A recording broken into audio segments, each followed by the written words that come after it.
আসসালামু আলাইকুম রহমতুল্লাহি ওবারাকাত।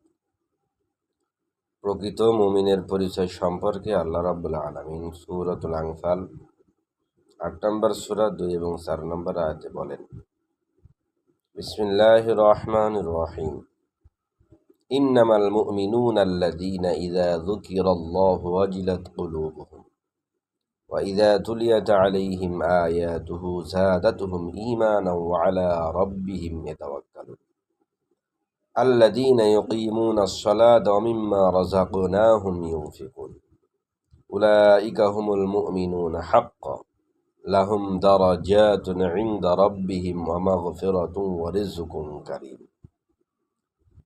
নিশ্চয়ই প্রকৃত ঈমানদার তো তারাই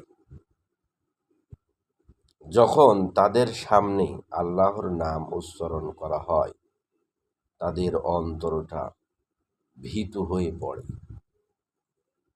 আবার যখন তাদেরকে আল্লাহর কোরআন তেলাওয়াত করে শোনানো হয় তখন তাদের ঈমান বৃদ্ধি হয় এবং এরাই একমাত্র আল্লাহর ওপর তাওয়াক্কুল করে।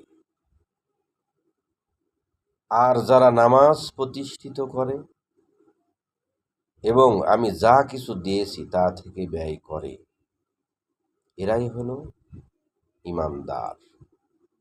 এদের জন্য রয়েছে উচ্চ পদ রবের পক্ষ হতে এবং ক্ষমা এবং সম্মানজনক রিজিক।